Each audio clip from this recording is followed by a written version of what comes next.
María tiene 14 años y Ana 15. Se hicieron amigas en Facebook, chateaban todos los días y crearon una relación de confianza en pocas semanas. Pero Ana no era Ana, sino Carlos, un joven de 24 años que la convenció para que le enviara fotos íntimas. Luego la extorsionó con más fotos bajo la amenaza de publicarlas en las redes sociales.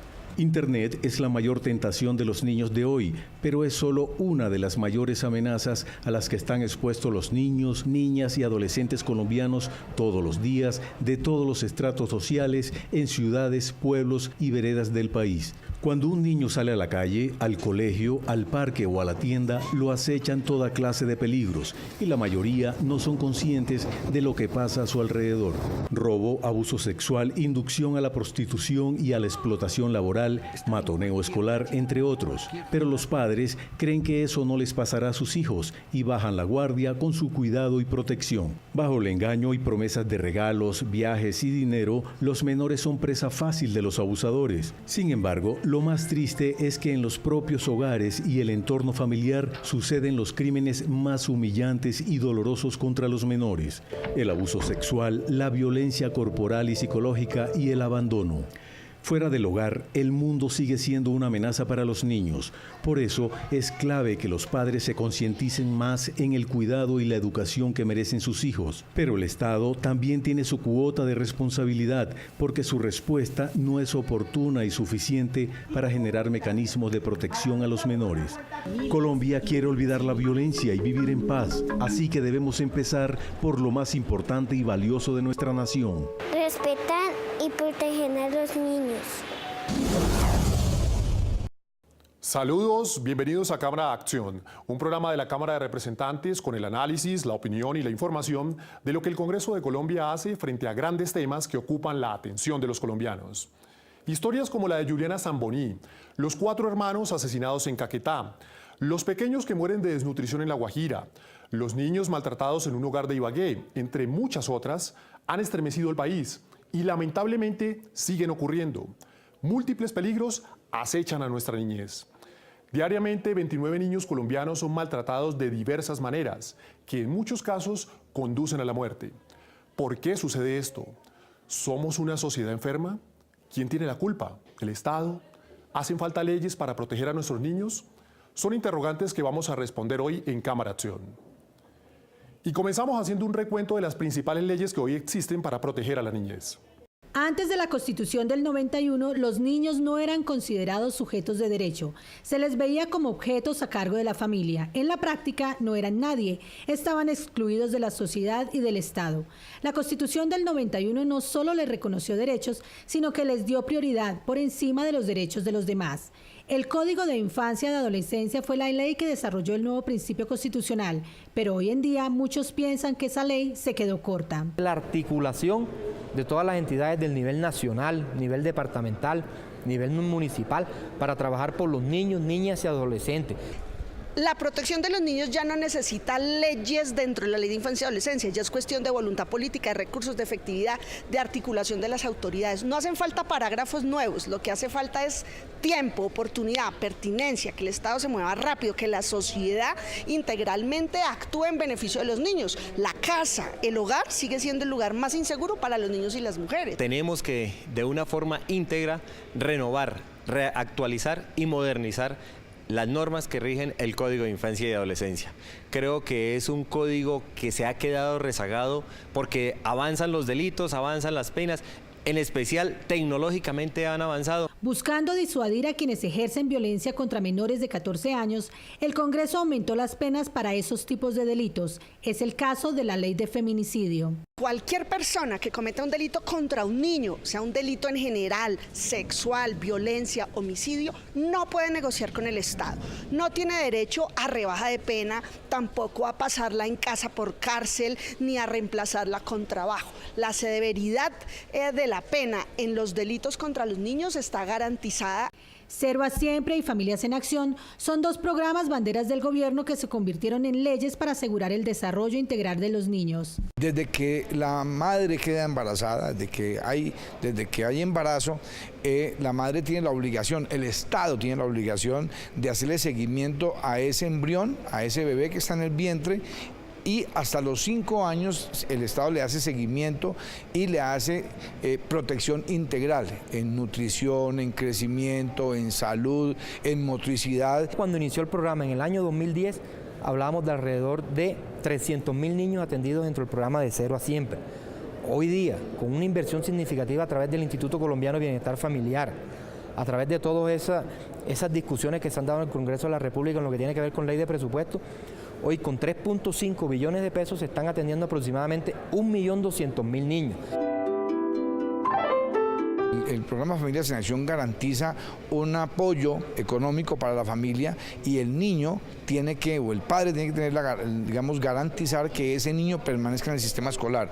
Pero además de la permanencia en el sistema escolar, debe ir a control de crecimiento y también control de nutrición. Cero a Siempre y Familias en Acción se hayan convertido en políticas de Estado garantiza su continuidad y permanencia. Ningún gobierno podrá cambiarlas caprichosamente.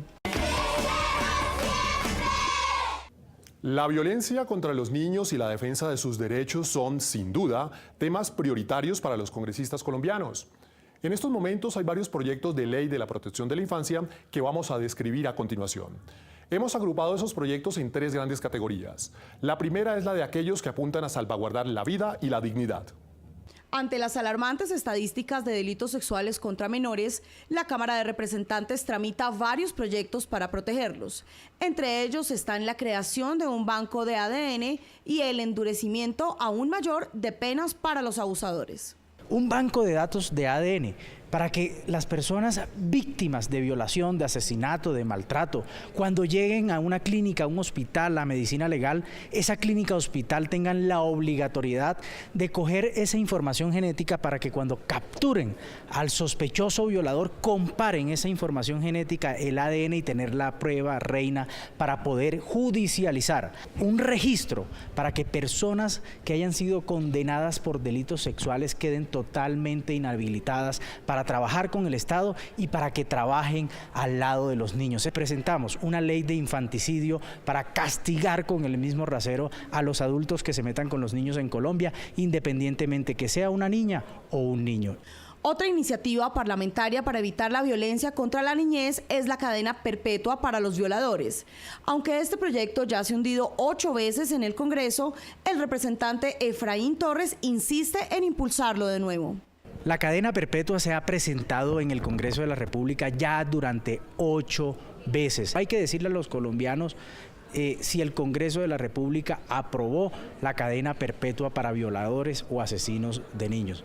Por la magnitud del problema de la violencia contra los niños, la Cámara de Representantes conformó una comisión especial para la niñez.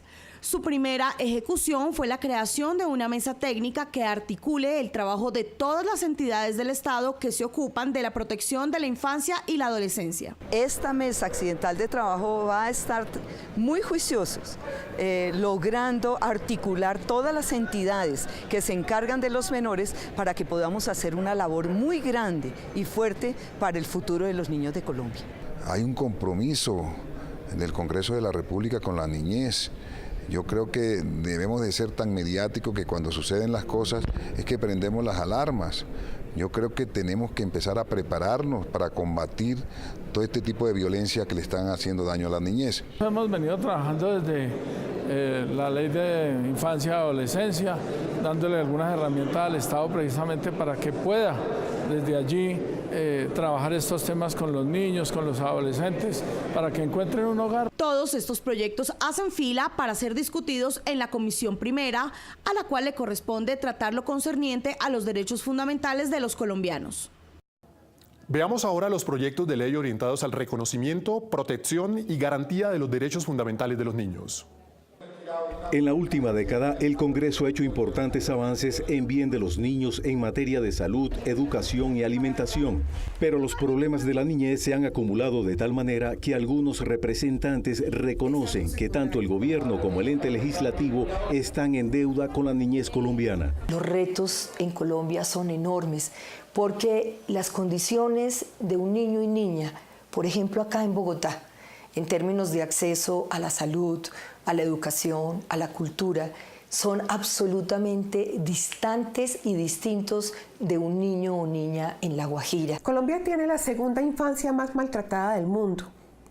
y este gobierno ha sido un gobierno indiferente a la infancia. Hoy cursan en el Congreso proyectos que pretenden mejorar la calidad de vida de los niños, como la regulación de la alimentación escolar, el tamizaje neonatal que evitaría muertes prematuras y enfermedades en el adulto, y el proyecto de guardería en las empresas para reforzar los lazos entre madre e hijo. Pero, ¿qué le ha faltado al Congreso para ir más allá en la defensa de los niños? En Colombia hay una falsa creencia de que la política social no es rentable, porque los niños y la mujer no dan votos. Hay mucho afán por legislar, por nuevas leyes. Nos ha faltado más control político. Al gobierno nacional le ha faltado mayor coordinación de concurrencia institucional para garantizar esos derechos. La violencia contra los niños sigue siendo la mayor preocupación del Congreso. Según el último informe de la ONU, el conflicto armado ha sido la mayor causa de violación de los derechos fundamentales de los niños y aún deja sus secuelas. En fecha reciente se radicó una proposición en la Cámara de Representantes que busca hacer justicia de los delitos contra los menores. Para que los delitos de violencia sexual contra los niños no sean sancionados por la JEP, sino que sean sancionados por la justicia ordinaria, pidiendo que no solamente sean los delitos sexuales, sino que sean todos los delitos que se cometen contra los niños. Colombia tiene uno de los más completos códigos de infancia del mundo, pero algo está fallando. El problema con el Código de la Infancia es el mismo problema que tenemos con nuestras leyes, que no se cumplen. Según la ONU, el Estado que no es capaz de garantizar el libre desarrollo y la seguridad de sus niños es un Estado que no es viable.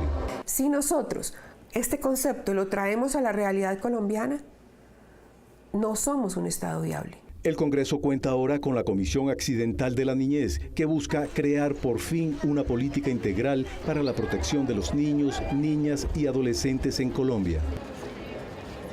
Como lo hemos visto en la introducción del programa, la tecnología puede representar un peligro para los niños. La Internet invadió los hogares y la intimidad de las personas y, a pesar de los numerosos beneficios que trae, también se convierte, en muchos casos, en un peligro para las audiencias infantiles y adolescentes. Consciente de esto, el Congreso estudia varios proyectos de ley para proteger a los niños en este campo. La primera iniciativa se conoce como Proyecto de Ley contra Crímenes Cibernéticos, presentado por el representante Carlos Eduardo Guevara del partido Mira. Es importante porque el proyecto busca no solamente generar normas de prevención, sino también castigar a estos delincuentes que están utilizando las plataformas tecnológicas, los computadores, las iPad, los computadores para acceder a nuestros niños, vulnerar sus derechos. Lo que más nos preocupa es que la gran mayoría de estos delitos están siendo objetivo de nuestros menores de edad, entre 5 y 12 años.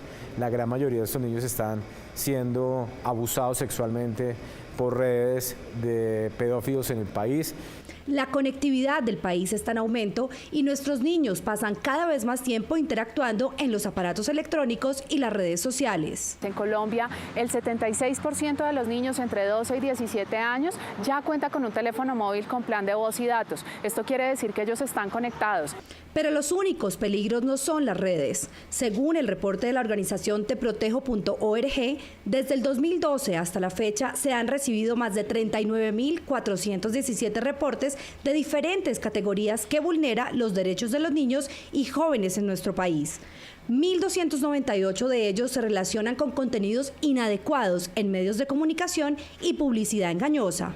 Para frenar esto, también hay una iniciativa parlamentaria. El proyecto de ley 022 lo que busca es prohibir la publicidad de comestibles ultraprocesados y alimentos que hacen daños dirigido a niños, niñas y adolescentes, buscando que no se pueda a través de la publicidad introducir a esta población que es sujeta a especial protección en hábitos de vida autodestructivos que han llevado a que en los últimos años la prevalencia de obesidad y sobrepeso aumente en esta población y cause graves problemas de salud. Desde el Ministerio de las Tecnologías de la Información y las Comunicaciones se adelantan iniciativas que buscan mitigar los riesgos del mal uso de las tecnologías. En TIC Confío, una estrategia con la que hemos hecho que más de 2 millones de personas estén enteradas de qué está pasando en redes sociales, de los riesgos del phishing, del grooming, del sexting, del ciberacoso, y de esa forma protejamos a nuestros niños.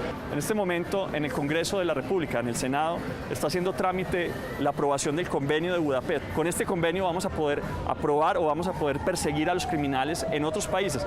Ese trámite luego tiene que ir a la Cámara de Representantes y ahí va a ser muy importante que nuestros representantes le den un espaldarazo al país y saquemos esto adelante para perseguir a los criminales y proteger a nuestros niños en Colombia. El control del uso correcto o no de las nuevas tecnologías de la información en menores no es solo una responsabilidad del gobierno. Padres, ahí tenemos una responsabilidad gigante. Quizá las 3 estrategias más importantes para los padres son las siguientes. La primera, estar conectados a Internet. El segundo es también desconectarse. Hoy estamos en una ciberdependencia impresionante y nosotros nos estamos volviendo en referente para nuestros hijos. Y lo tercero es acompañarlos. Hasta los 3 años, ninguna pantalla. Hasta los 6 años, 0 videojuegos. Hasta los 9 años, 0 Internet. Es decir, completamente 0 Internet. Y entre los 9 y los 13 años, Internet, pero con la compañía de los padres. Ya lo hemos visto. Leyes que ya existen y numerosos proyectos encaminados a blindar a los niños y evitar cualquier tipo de violencia en su contra. ¿Serán suficientes? ¿La protección de la niñez es solo un asunto de leyes? ¿Por qué van en aumento los casos de violencia contra los menores? ¿Qué pasa? Veamos respuestas. Que no haya ningún niño en la calle, que todos los niños estén con sus papás para viajar. Jugar con mis amigos en mi colegio. Jugar libremente y que los niños no se encuentren solos en la calle y que los lleven los papás a almorzar. Me gusta comer con mi papá y mi mamá y Mariana y yo. La educación conformista y represiva parece concebida para que los niños se adapten por la fuerza a un país que no fue pensado para ellos, en lugar de poner el país al alcance de ellos para que lo transformen y lo engrandezcan, decía Gabriel García Márquez. Las frías pero escandalosas cifras de violencia, especialmente contra los menores, parecen darle la razón al Nobel colombiano. Hoy son más de 17.000 casos de violencia contra la niñez, de los cuales 8.000 son por maltrato infantil. La cifra no baja. El año pasado teníamos una cifra muy parecida a la de este 2017. Pero desafortunadamente no hemos logrado disminuir. Y pareciera que ciertos fenómenos de ese maltrato, como el abuso sexual, en vez de disminuir, va en aumento. Los gobernadores, los alcaldes tienen unas responsabilidades concedidas en la ley de manera supremamente clara, que si las tomaran en serio y si realmente las aplicaran, podrían llegar a ser verdaderamente preventivas en ese sentido.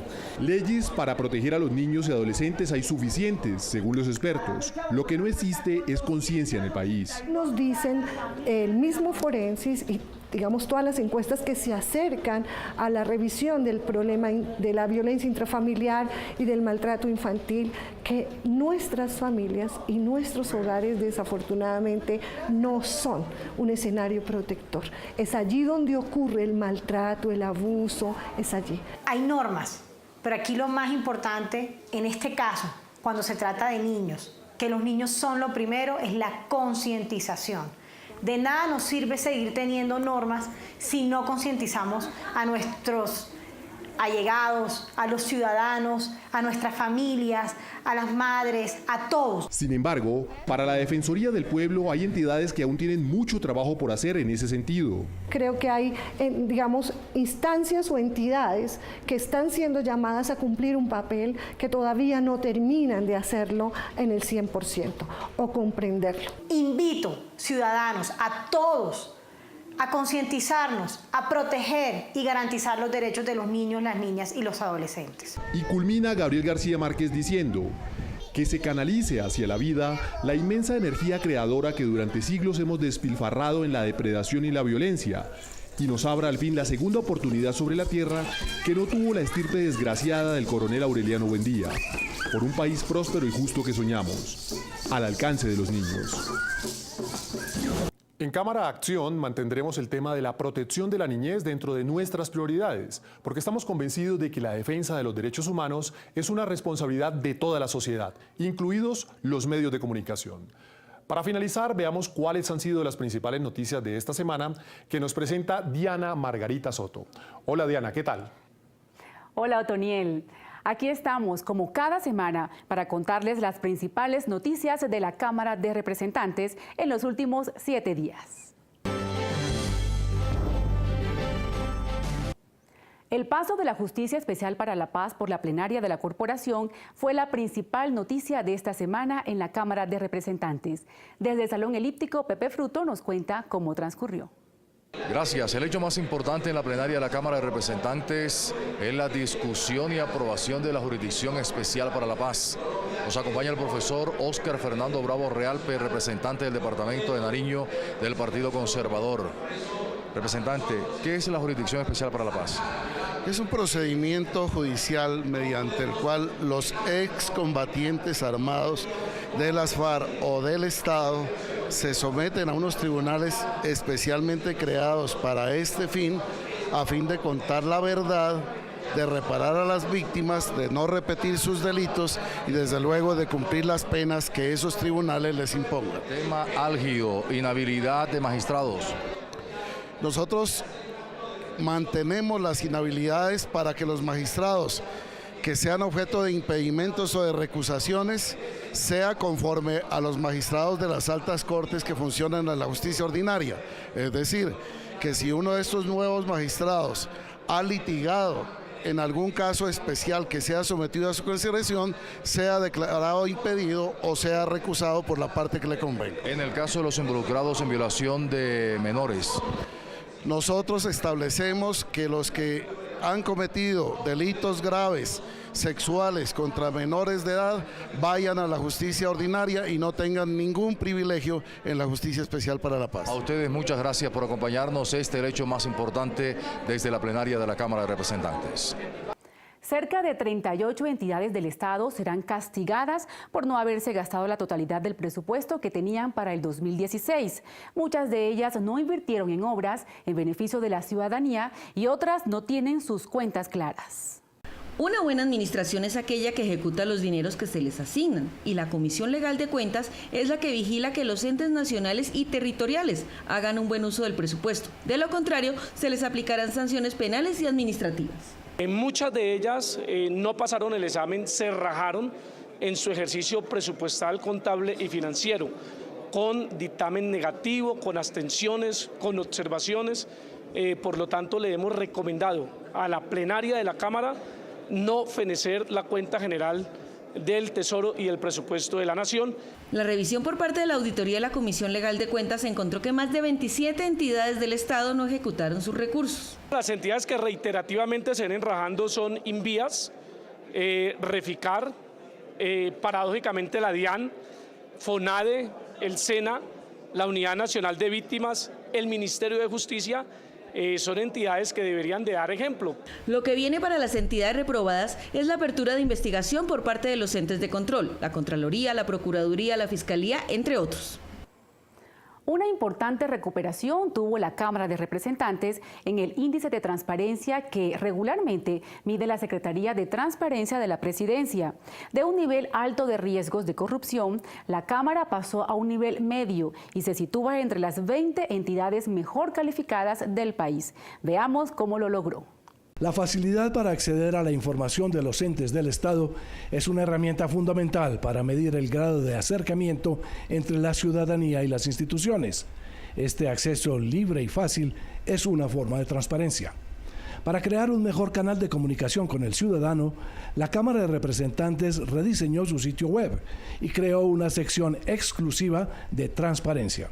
Al entrar aquí, la ciudadanía tiene toda la información, desde las leyes en proceso y las aprobadas hasta las licitaciones y contratos y los mecanismos de atención al ciudadano. En el más reciente examen de la Secretaría de Transparencia de la Presidencia de la República, la Cámara logró el 85% de calificación, lo cual es un importante avance hacia la excelencia en materia de transparencia. Esto es un logro de toda la gran familia, esto es un logro de la Oficina de Planeación y Sistemas, eso es un logro de la Secretaría General, por supuesto de la Mesa Directiva y de la Dirección Administrativa de la Cámara. La meta de la Dirección Administrativa de la Cámara es que en la próxima medición de la Secretaría de Transparencia su riesgo de corrupción sea calificado como bajo. ¿Cómo hacer que las mujeres tengan más representación en el escenario político? ¿Cuáles son las limitaciones de la participación política de la mujer? Estos serán algunos de los temas que se tratarán este viernes en el foro La Mujer en Antioquia, rompiendo techos de cristal, que realiza la Cámara de Representantes con el apoyo logístico de Foro Semana. Este es el primero de una serie de encuentros que buscan la participación femenina en la política, no solo votando, sino también como candidatas a corporaciones y cargos de elección popular. El evento tendrá lugar en el Dan Carton de Medellín a partir de las 7:30 de la mañana. La asistencia es gratis. Breve inscripción en forosemana.com. Con esta invitación a las mujeres antioqueñas finalizamos las noticias. Regresamos contigo, Otoniel. Gracias, Diana, y hasta dentro de una semana. Y gracias también a ustedes por habernos acompañado en esta nueva emisión de Cámara Acción. En nuestro próximo programa hablaremos del drama que viven cientos de miles de venezolanos que se han visto obligados a abandonar su país y han llegado a Colombia en busca de una mejor vida. Conoceremos sus duras realidades y les contaremos qué está haciendo el gobierno para enfrentar esta avalancha humana. Por lo pronto, hasta luego y gracias por su sintonía.